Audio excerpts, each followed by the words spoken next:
Welcome, wannabes and creators, to another episode of The Complete Creative, the podcast that helps you build and sustain a better creative business. And today on the show, I have Michael Sun, editor in chief of Tapas. Tapas is a webcomic program that seeks to do webcomics in little bite-sized chunks that you can enjoy in 5 to 6 minutes a day. I've always enjoyed Tapas and the creators that I've found on the platform. And I really enjoyed this conversation. We talked a lot about editing, and we bounced back and forth between talking about his stuff and Cthulhu is Hard to Spell and making anthologies and print versus digital, and it was great.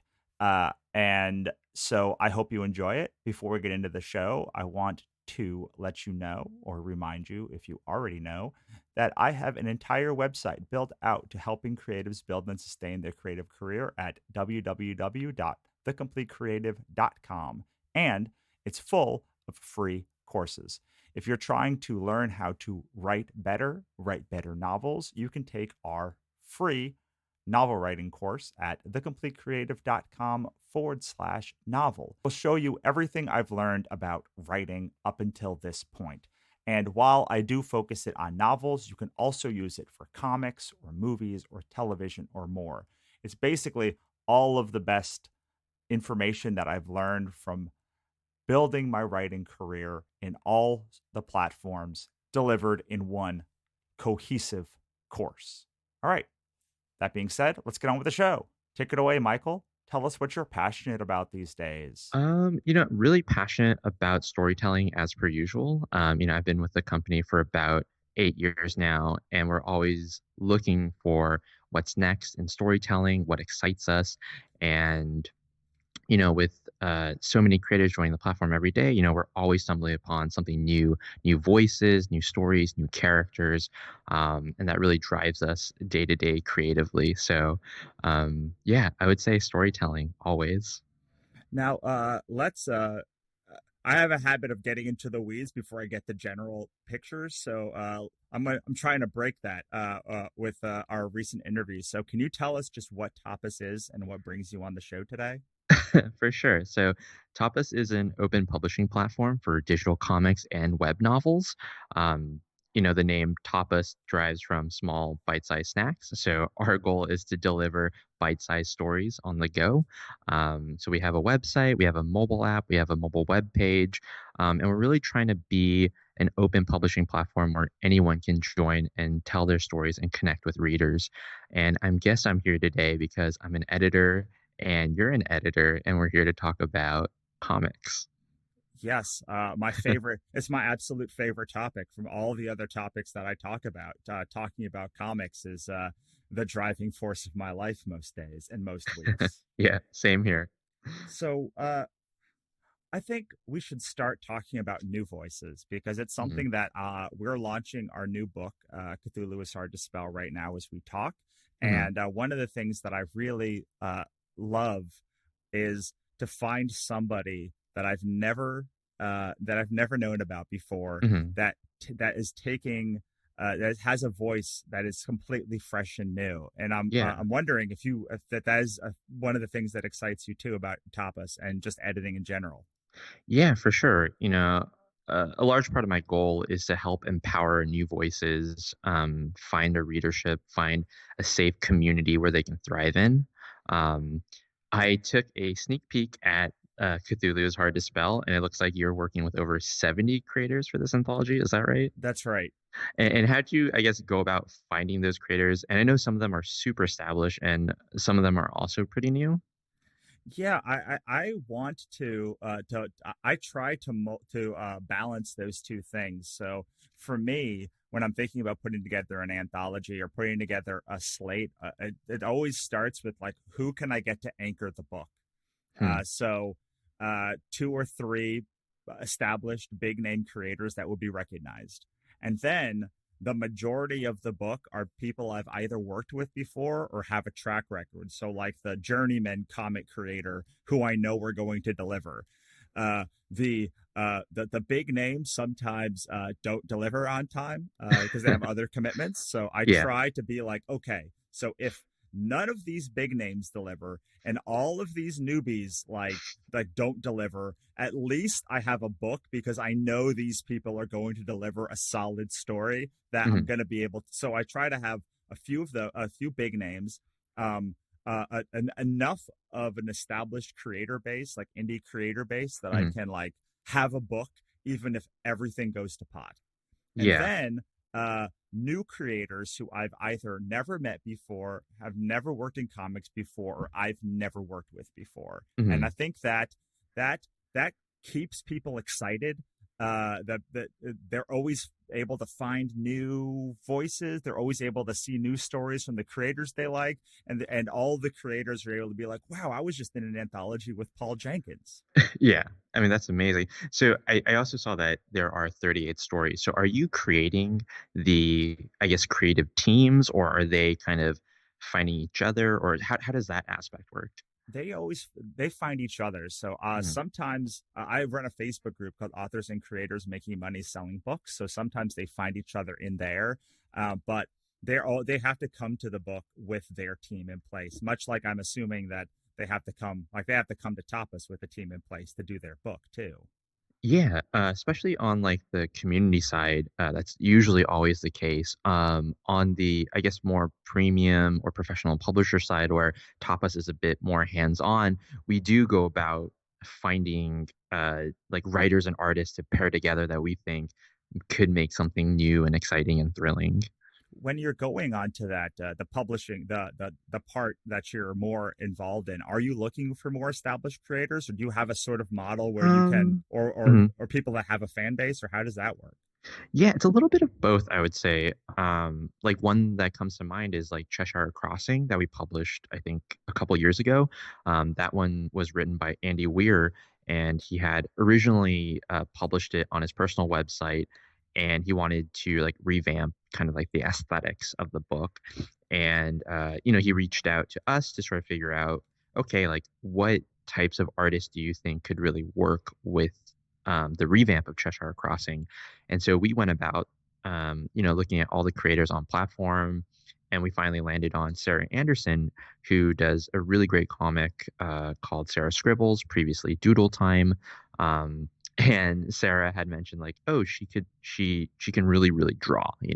Most of her stuff are like gag a day, kind of more of a sketchy style, but when we saw her portfolio, we absolutely fell in love. And so we paired, Andy Weir, who wrote The Martian, and is like one of the biggest novelists in the world. And we paired him with Sarah Andersen, who is undoubtedly like one of the biggest webcomic creators in the world as well. And we thought that that was a really exciting pairing where, we're taking the best of both worlds and seeing what happens through that collaboration.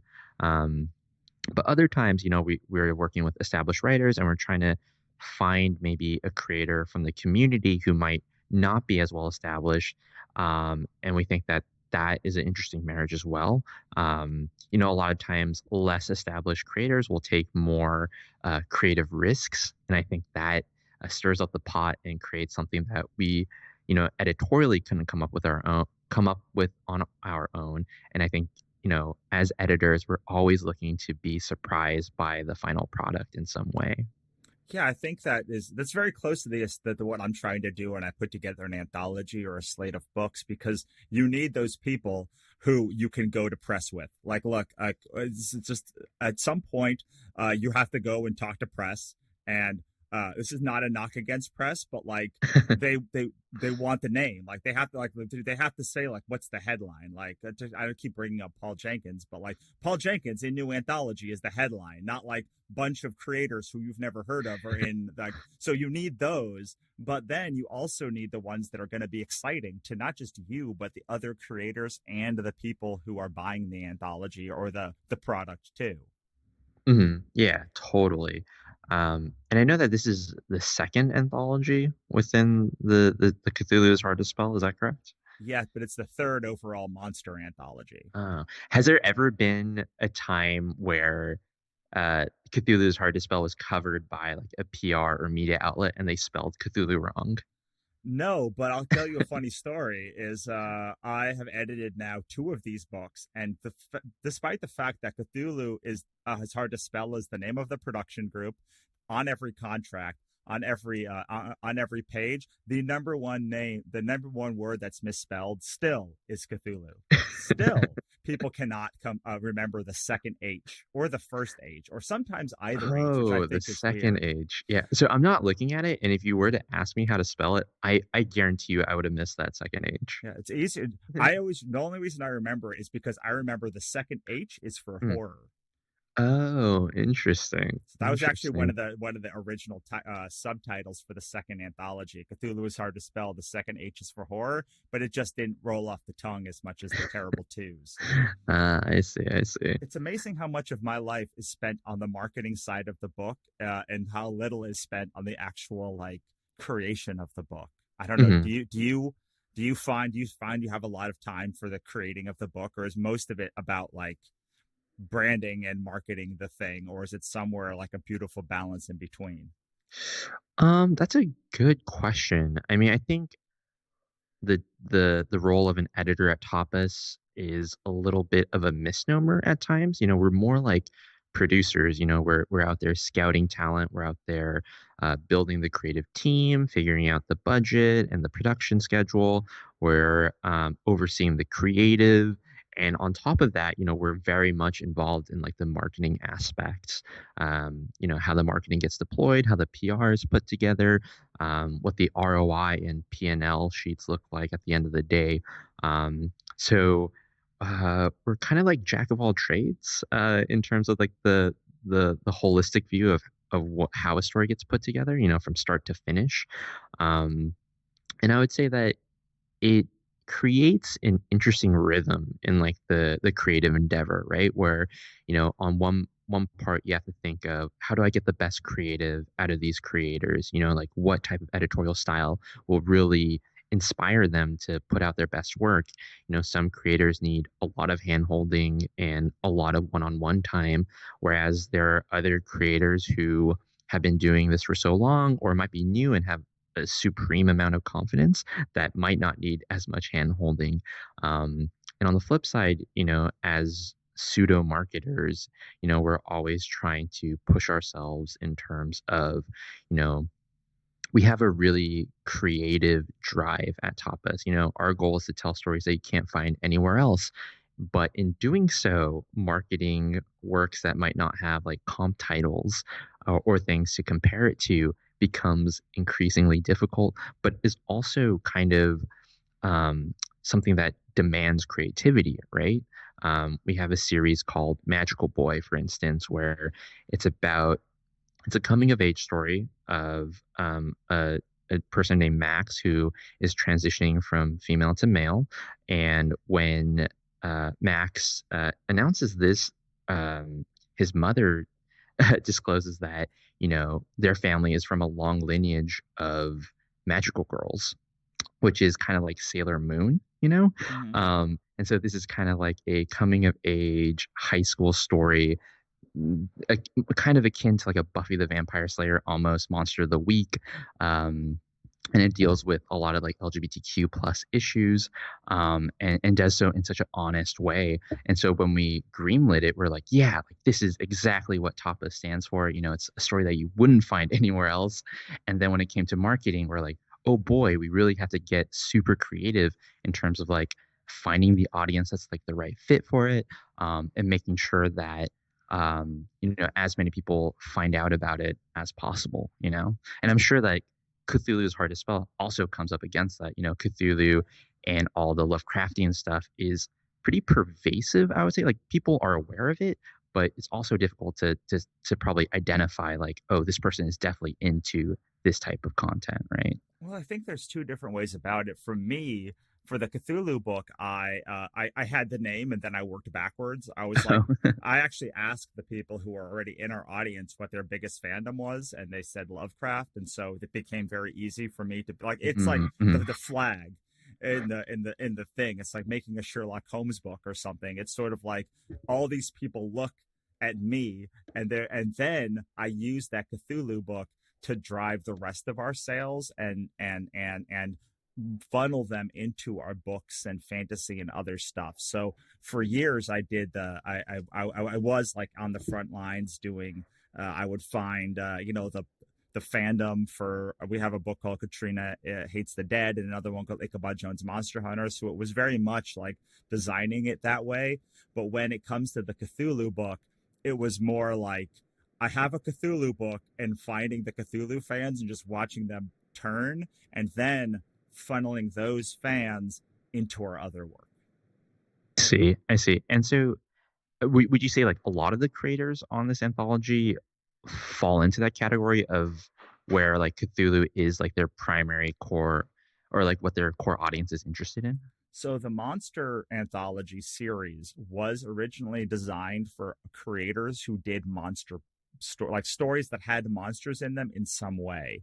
So I think most of the people have monsters in their stories. So whether it's sci-fi or dark fantasy or cosmic horror or something that fits into the Cthulhu brand, or even weirdly steampunk, like the crossover between steampunk and Lovecraft is really huge. So we had a steampunk author in our first anthology Cthulhu book, who was in there mostly because she knew there was a huge Lovecraftian fan base in her work. But what's interesting about now that I've grown as a editor and a creator is I like bringing on people who have never worked in that kind of medium before or have a different take on it. Love Cthulhu is hard to spell is very much Lovecraft for everybody, and I want to have as many kinds of voices. So we have an artist, for instance, her name's Kelsey Jo Silva, who's phenomenal, and she has a very beautiful, soft, delicate style where she can find like the beauty in everyday like slice of life moments, and like her comics are heartbreaking and breathtaking and like wonderfully done.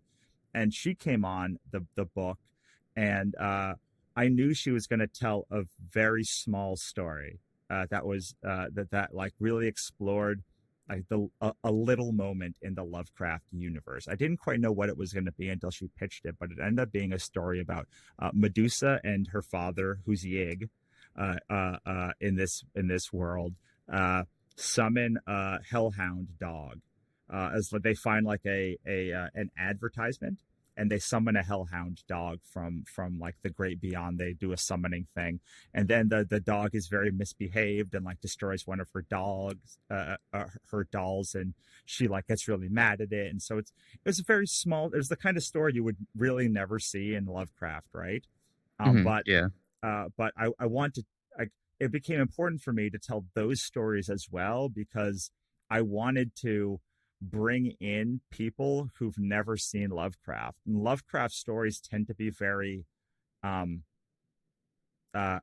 aggressive, and they take on like very heady and like important concepts, and it's always like the world is going to end.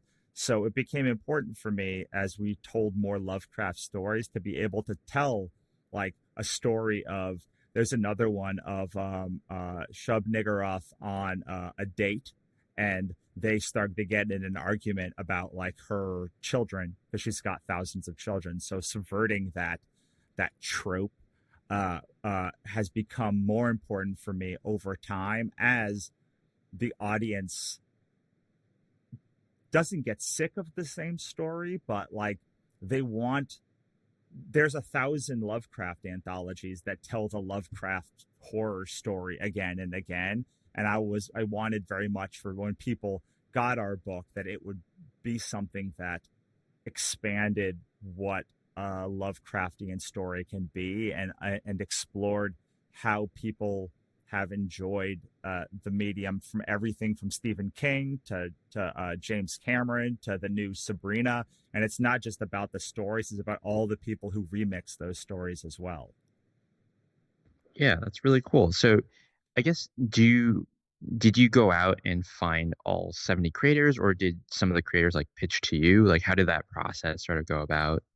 We for the first anthology we had open submissions, and then we for the last two for the first one we had closed submissions. For the last two it's been open. So I try to bring as many creators back as possible because it becomes a troop. I don't I'd love to get your take on this, but like once somebody proves themselves to like be dependable, I want them to work with me as much as possible because it's so hard to Yeah. find somebody that's dependable. Yeah, I think there's like this old adage in comics where it's like if you are two out of these three things, you'll have a job forever. And one is like being talented, two is being easy to work with, and three is just hitting deadlines. And if you find someone that fits all three, you just hold on to them for like dear life. Absolutely. So every time like there's a list of people who I just know like they're the people that are always going to deliver. Like I'm not 100% sure they're going to have a breathtaking, life-changing story, but they're going to deliver something that is wholly enjoyable, completely intakeable, and people are going to like every single time. They're going to get that same feeling, and I know what feeling they're going to get roughly. So they are just like automatic yeses. And Yeah, for then sure. new people sort of bubble up. And what's beautiful is, they don't all work out. A lot of them do. And hopefully over time, you just build like a bigger troop of people that you can count on, which is why I stole the idea straight from Marvel, where it's like they bring someone in on the anthology, and if they do well, they give them like a fill-in issue. If they do well, they give them like more work and more work and more work. But the anthologies are such a great little test of whether how people work. So you don't have to commit to greenlighting a whole series. You can commit to just greenlighting 4 pages. And if that works, you can sort of grow with them. And I am very risk averse to getting in bed with the wrong people. Interesting. Yeah, same here. Like, a lot of the creators that we work with at Tapas are very, very like new to like the industry or even like the professional workforce. So vetting talent has been something that we've constantly been trying to tinker with, work on. Like, how do you vet creators before greenlighting? Like for us, like what is a massive undertaking, which is either 24 to 48 episodes, which spans the course of 1 to 2 years in terms of like a production timeline. Um, so yeah, we do similar things where we like test them out on smaller projects every now and then, whether it's like a colorist job or like an inking job, and then sort of graduating them towards other roles. Yeah, I mean it's so important. It's the most important thing. You were talking about how you have such a broad role of basically producing all of this stuff, and for me, my goal is to spend an inordinate amount of time hiring, so that by the time that I'm through hiring somebody, I'm 80% done with the work, and I can just let them go and focus on the rest of it because there's so much more. If I have to keep going back, like if I have to keep going back and tinkering and like doing a lot of heavy script revisions and working with them, it means it's a failure not on their part. It's a failure on my part to get the ship running in the right direction from the get go. Yeah, for sure, for sure. Especially because, I mean, like you said, there's just so much to do. But there's also the people on the other hand, which are people who are new to editorial, or uh, they don't have a plan for execution. And I deal with those because I'm in a lot of anthologies and I work with a lot of other teams. And a lot of the times you find uh, that people are willing to do the work if you just tell them what to do. But what they're not willing to do, or they're not uh, uh, don't maybe have the sophistication to do, is figure out what the work that you want them to do is. But if you set the timetable and you give them every step along the way, most people, at least if you hire right, will hit it. Do you find that? Yeah, I think so. I think that we have like a pretty good foundation in terms of like how long an episode takes to produce. And we try to add some padding at the beginning and end of the production schedule just so that we can cover our bases. Because as you probably know, like, when working in production or comics in particular, anything that can go wrong will eventually go wrong, whether it's in one project or another, right? Yeah, and it's not even it's not even something you can predict. So one time I was working on a project and the artist got carpal tunnel in his hand and he couldn't draw for 6 months.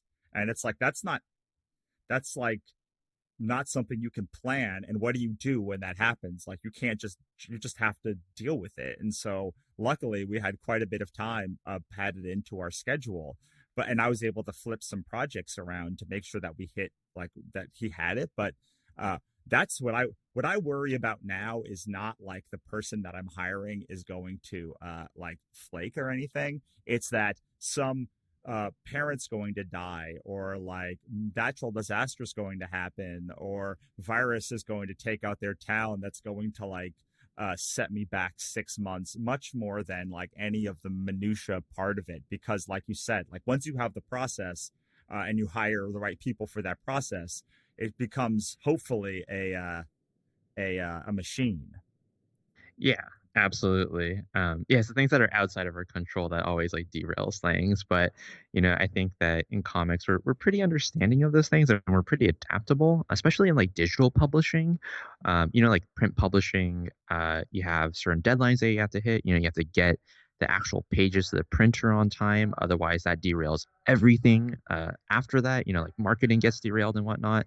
So, but in digital, like we have a little bit more flexibility, I would say. When you guys plan something out, how far in advance, like how many chapters do you have done before you start to launch a project? It varies, I think. It varies from the complexity of the project. A lot of times we feel pretty confident when we're about 65% of the way into production to finally release something online. Um, I think that especially because of our like release schedule as well. We're trying to release something once a week. So yeah. So I'm going to since you're here, I'm going to pick your brain about like how to actually create like something for tapas, because uh it's very different.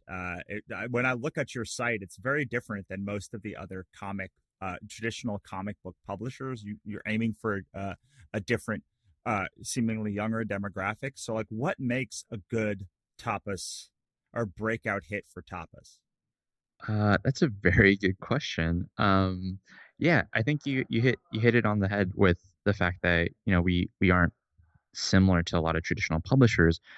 I would say that our audience and our creator base skews quite young and also skews female. I think that separates us from traditional publishers and also what makes us really special. Um, most publishers are trying to tell, I guess, superhero stories or sci-fi fantasy, I would say, are like the big ones in traditional print publishing right now. Um, you know, fantasy does really well on platform. Horror does really well on platform. And I think our biggest hit is probably romance, whether it's fantasy romance, a horror story with a romance element, or just romance, I guess, on its own. Um, I think that's kind of like the core ingredients as to what makes something a hit on Tapas. But I think the secret sauce is always characters that you would want to hang out with. Tapas is a platform where, we're trying to get readers to spend 3 to 5 minutes a day just reading comics. And within those 3 to 5 minutes, as a creator, you have to either tell a complete story beat or reveal something about a character or introduce kind of like a narrative hook. And those are all very difficult things to do. But at the end of the day, I think readers remember and cherish their time with these characters. So making the characters likable or maybe unlikable, but in an endearing way, which sounds ironic, but people that you would want to hang out with, I think is a really important element of how to find success on Tapas.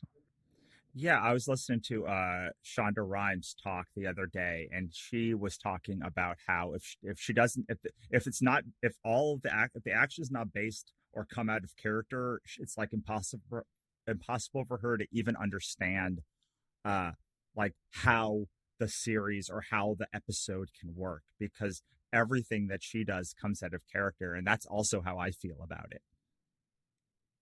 Yeah, I think that does speak truth to what we're also trying to do here at Tapas as well. So the biggest question that I get from people is like, how do you brand yourself and how do you build an audience? And as someone who has tried a couple of times to do the web comic thing with never as much success as I have with print and Kickstarter, I'd love to I'd love to talk with you about branding for a minute, I suppose is the thesis statement that I'm trying to get at. Yeah, for sure. I wrote this article, goodness, I think in like 2013 about branding yourself and marketing yourself in the digital space. I think that the truth today is that it's never been easier to publish digitally, and it's also never been harder to get noticed digitally, because there's just so much stuff out there. I think a lot of comic creators, especially web comic creators, think of, you know, if they had to compete, they're competing with others like web comic creators, which I don't think is the case anymore. I think even Tapas as a platform, we're competing for time, and everyone's competing for time. Think about your daily routine, right? Like, how much time do you have in a given day to really read web comics, or even watch something on Netflix or YouTube, or even invest in like spending time on like social media, right? Um, so I would say that uh, one, there are so many tools out there to publish your stories and get it out there, but two, you know, to get a reader's attention is growing incredibly difficult. Like, we have 70,000 stories on Tapas. That's a lot of stories. So making yourself stand out is becoming more difficult, and you have, like there's that old comic adage again where it was either Mark Wade, or I want to say Brian K. Vaughan, that said breaking into comics is like breaking into a castle. No two people do it the same way. And I think that's doubly true for web comics.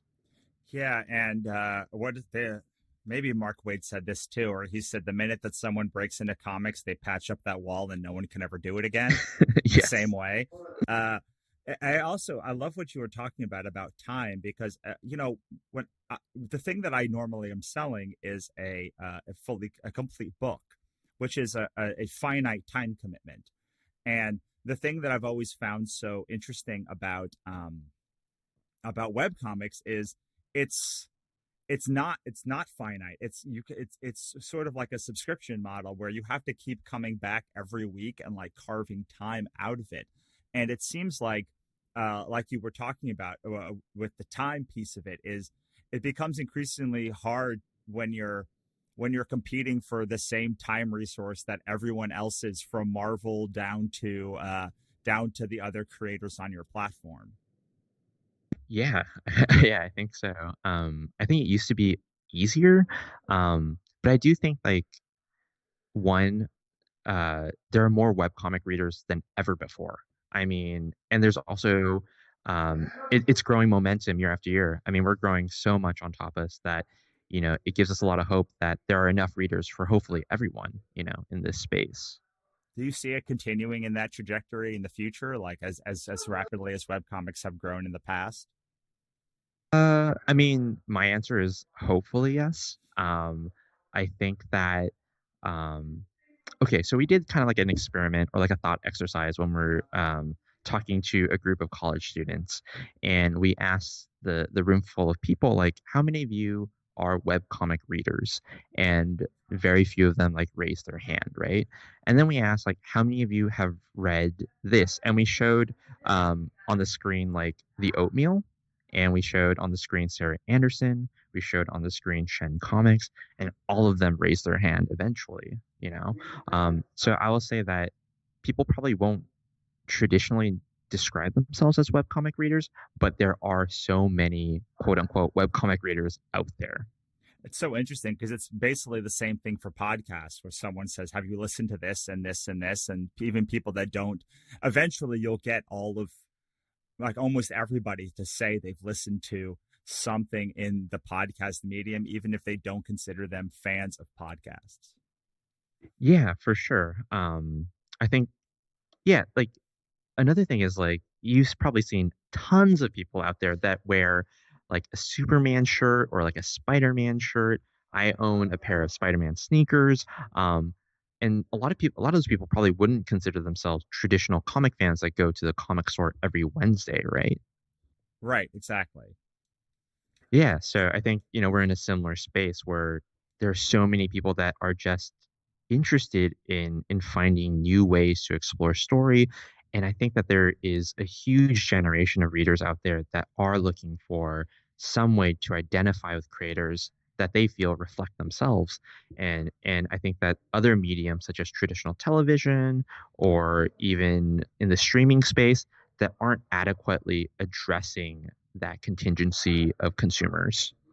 Yeah, so one of the reasons why I've been trying so hard for the past couple of years is to get into doing web comics. Is it's a it's a young market. Like people that read comics traditionally generally tend to be like my audience keeps aging, and I'm trying, and web comics is such a great way to cultivate that younger audience and hook them young, but it takes something different than it takes a different kind of story than traditionally I've been telling in comics. And I can tell because I tried to just take the comics that I have and move them into web comics, and that didn't work.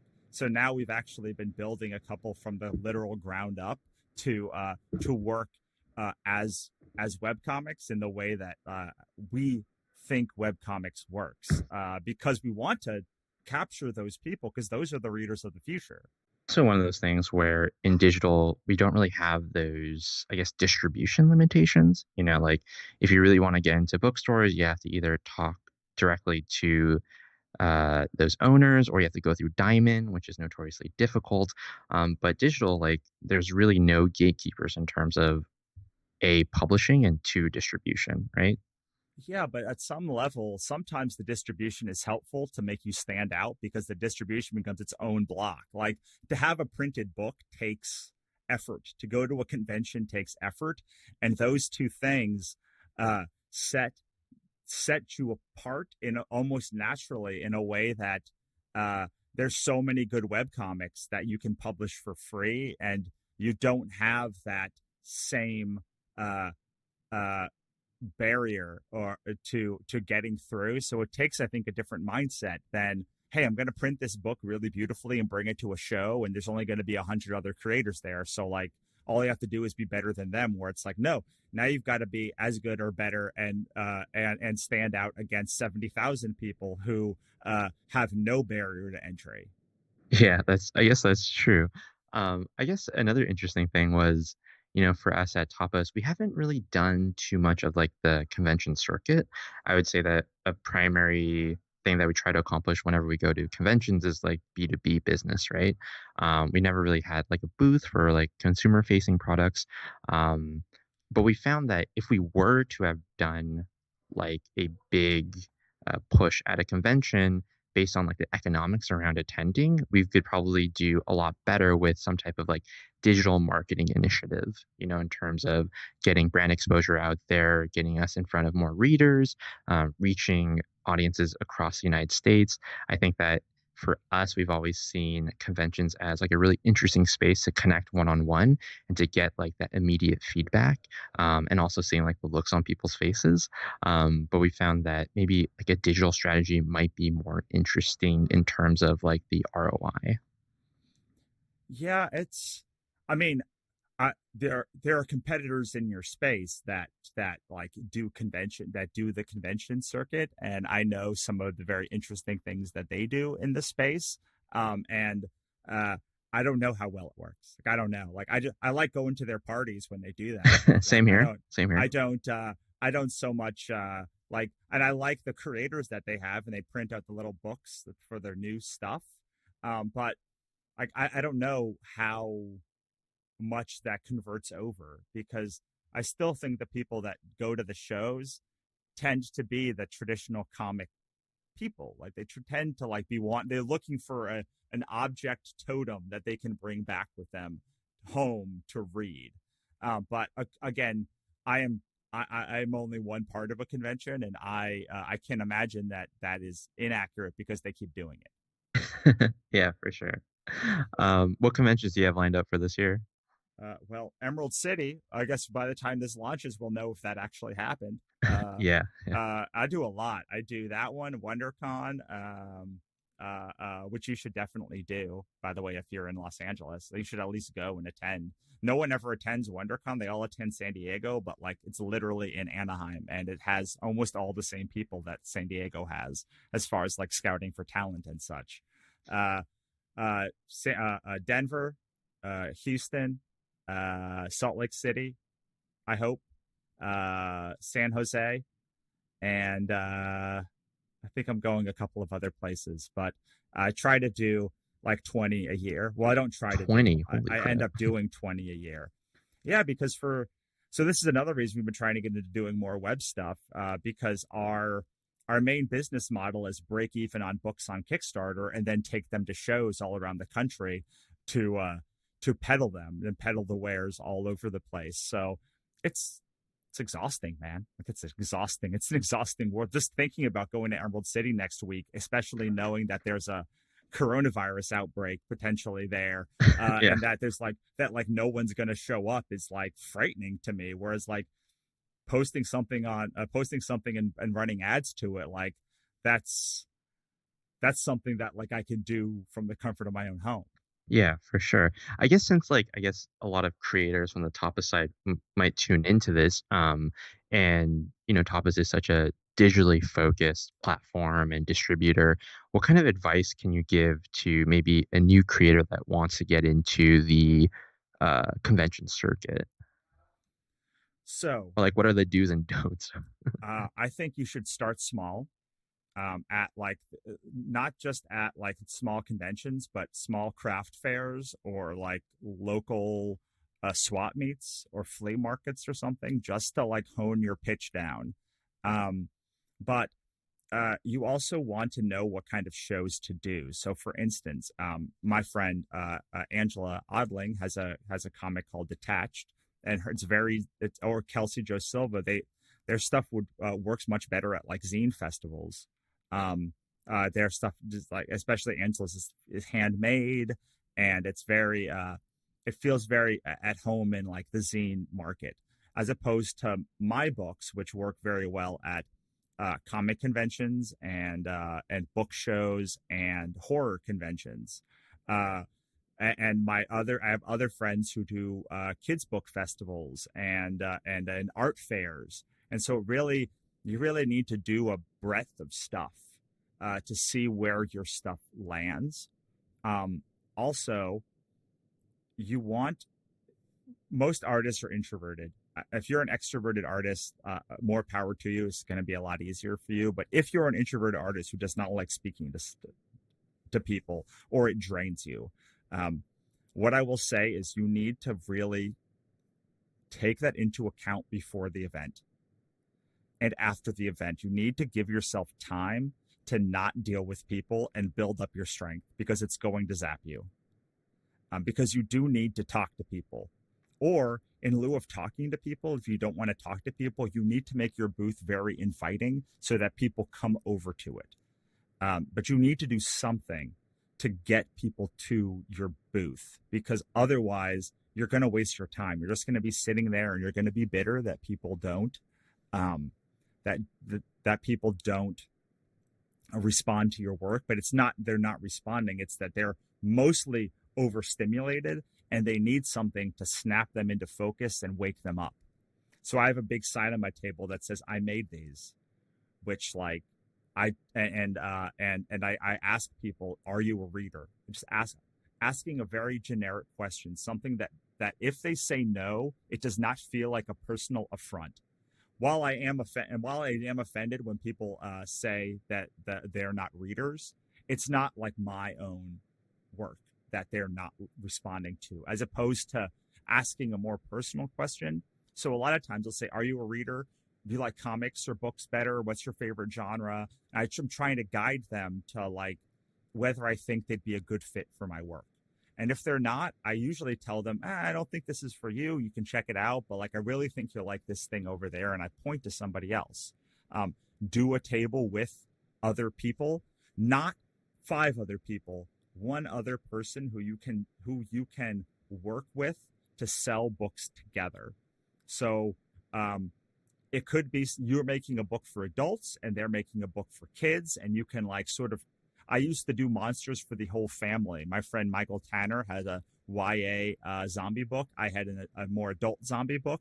So we would say there's something that you can pick up for the whole family. But we're talking to the whole market, and it allowed us to bring double the people in. Mailing lists are not dead. Please like get a mailing list, because otherwise you're building on other people's platforms. You don't have to send every week, although I recommend it. But you do want to have a way that you can touch people when they have something for you. And frankly, it irritates me that my webcomic friends don't have a mailing list, because I don't want to have to go. I don't go to the platform every week. Like I don't go to Tapas or the other platforms every week. I go, so I often forget that they have a something, and then I'm 10 episodes behind by the time it finally shows up in my personal feed. And if they just would send me the stupid email every week when they had a new thing, I would be able to go every week or whenever they update for it. I'm actually looking to get that information, and still my friends refuse to do it. So I all of those, like if you're going to the show, it should be a marketing opportunity. It should be a sales opportunity, and because you want to take that conversation you have and bring it back online, and then you want to take that online and turn it into a sale at some point. So the last thing I will say is it's always good to have an exclusive thing at the show that you can't get on your web store. I almost always have something that is only available at a show. So I do like a set of pins. It's the 9 pins at this point, 10 pins, and you only can get them during our Kickstarters or at our shows. So if you want that piece of merch, you have to get it at the show. Some of my books have exclusive covers. You can only get it at shows. And that's because people want to like connect, but they will use any excuse to not buy. And I got one more, I guess. The last one is that a lot of people think that because something is available for free online, people won't buy it if they collect it into a book. And I found that not to be the case. People want the experience of having the whole piece or having a complete thought. And I've bought so many books from webcomic people because I missed 20 episodes, or I just fell off eventually, or I read it, but reading it in one sitting is a different kind of experience. So just because you're giving away for free, don't think that you can't also sell it, especially if you're doing something exclusive for that convention. Yeah, I totally agree. I mean, for us, when we're looking at digital, we're not here to compete with the print market. In fact, we see ourselves as more like an additive experience. You know, there's a group of creators called Bottled Lightning. They do a phenomenal series called The Only Living Boy. And they published on Tapas, and they found that a lot of people would come up to them at conventions saying like, "Oh, I've seen this online," and they want to buy like the physical print version. This actually led us to one of our bigger collaborations with like Boom Studios. They had this series by Carla Usdin and Nina Vakuyeva called Heavy Vinyl, previously Hi-Fi Fight Club. I was in college, I think, reading it and really loving it, and noticing that, like the sales numbers were pretty good, I would say, but could have been so much better, but they just weren't reaching like the audience, right? Heavy Vinyl is about a group of women that are running a record shop and start a kind of like fight club, I guess, is a way to put it. But we digitally distributed that title, and it's done really, really well on Tapas. We reformatted it so, from the page to the mobile adaptation, so it looks like it was always meant to be read on your phone or on digital. But that one has been performing really, really well on platform. I think it's gotten over 15,000 subscribers.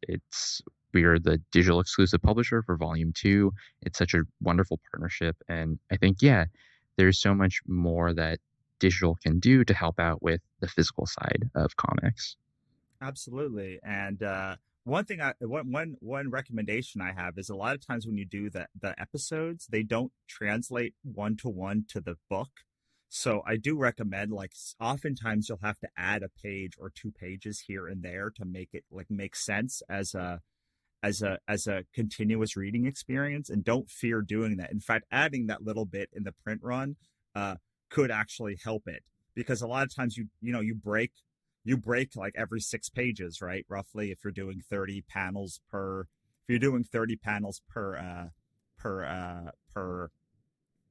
per episode, like 30 to 40 panels per episode, you'll break every 5 to 6 pages, and sometimes it feels unnatural to do that. So uh, you may have to add some extra stuff, which can only help if you're doing a print run, because then you get some exclusive print content. Or also, it might help to, if you have something that's already been printed. My friend Walter Osley brought his book Cubicles, which had been in print for a long time, and he just brought it to online into a web comic. And you may have to add some stuff to make it make sense in digital too, but it shouldn't.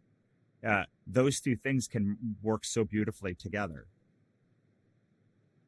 Yeah, for sure. And quick shout out to Walter. He's doing like this phenomenal YouTube series on like the production side of comics that I think everyone should check out. Yeah, It's I really agree. wonderful stuff. I agree. It's so good. It's like beginning to end. He has series, and he has just like all of his tutorials are just great. It's so funny because I was doing the anthology and I was introducing everyone, and someone was like, "Walter's in this anthology? I watch him on YouTube." And I was Yeah. like, "He's just my buddy."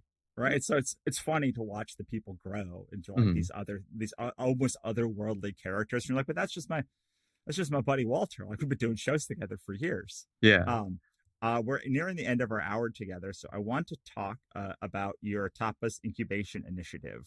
Mhm. Can you talk a little bit about that? Yeah, so there's like a variety of different ways for a creator to publish on Tapas. One, obviously, is like the open publishing platform where anyone can join and publish. We try to lower the barrier to entry as much as possible. Um, it's up to editors at Tapas to really connect with creators and identify what success means to them.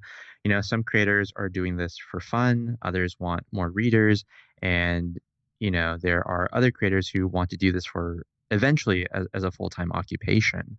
For the creators that want to do this for a full-time occupation, the onus is on the Tapas editorial staff to really talk to them and sort of map out what their Tapas experience is going to look like. And we have something that we call like the premium program, um, which basically, we're looking at what's doing really well digitally, in terms of monetization. And we saw that, mobile gaming apps were probably commanding like 80% of the revenue in all app stores. So we're like, okay, what part of the mobile gaming ecosystem in terms of monetization can we take and apply it to something as tried and true as publication? And so for our premium program, you can read upwards of like 20, 25% of a series absolutely for free. And then you'll come upon like a paywall where you'll have to participate in like a microtransaction, whether that's anywhere from like 8 to 15 cents per episode. And then we built around that an ability for readers to watch video ads, install partner apps in order to get their own digital currency to unlock those series and help support their favorite creators. Our priority is never to lock a reader out of the reading experience. We just want to help democratize how creators are able to make money doing what they love. And so we have an originals line, which is like a subset of the premium program, where the Tapas editorial team gets heavily involved in working with the creators to build the stories from the ground up. Awesome. Is there anything that you guys are specifically looking for in a submission, or a place that they can go to submit to look all this stuff up? Yeah, that is a great question. We do have a submission form. You can go to tapas.io/publishing and it'll be located there. You can reach out to us directly. Most of the editors make themselves really accessible to the public. I always answer any questions that are sent my way. My email is michaelson, michaelson at tapasmedia.co instead of .com. And I'll always answer any type of submission questions. I'll provide them with like the proper forms. Obviously, there are times where we do not take unsolicited submissions. There are submission seasons for us, just to keep things sane, because we do get a lot of creators sending us emails about that. Um, but yeah, if you want to learn more, just get in contact with one of the editors, and we're more than happy to do more of a hands-on approach of walking creators through it. Are there any any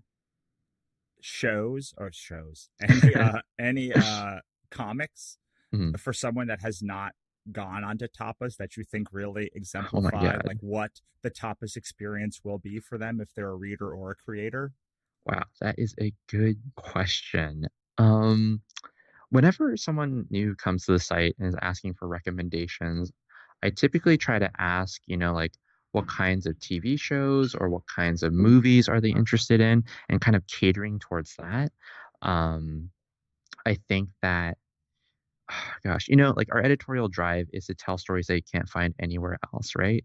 And one of the stories that I think kind of exemplifies that is a new series called Fangs by Sarah Andersen. I mentioned her previously in the podcast. She's the one who did Sarah Scribbles, partnered with Andy Weir for Cheshire Crossing. She just released a new series called Fangs, which is about a vampire that is like hundreds of years old, but she's like never really like fallen in love.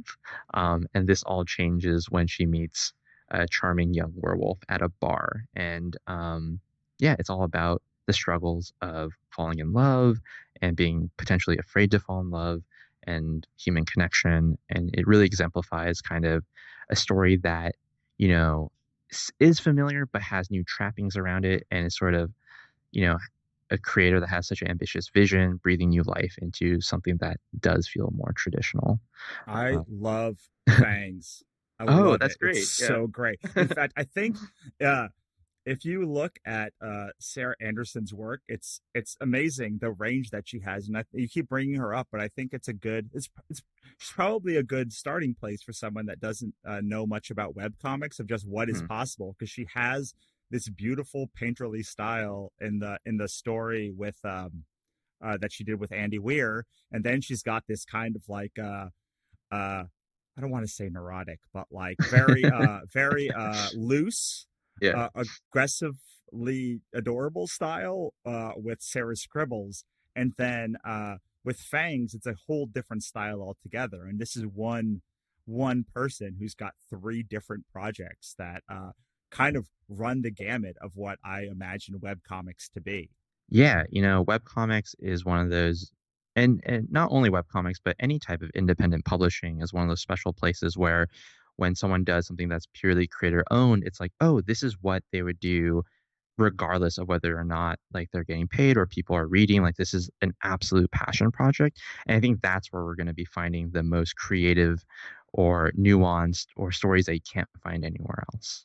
All right, that's lovely. It's a good place to end. I'll ask you the question I use to end every show, which is give us your best piece of advice about starting or sustaining a creative career. It could be something you've said already, could be something that Yeah. you haven't said yet, and then where we can find you one more time, and then we'll say goodbye.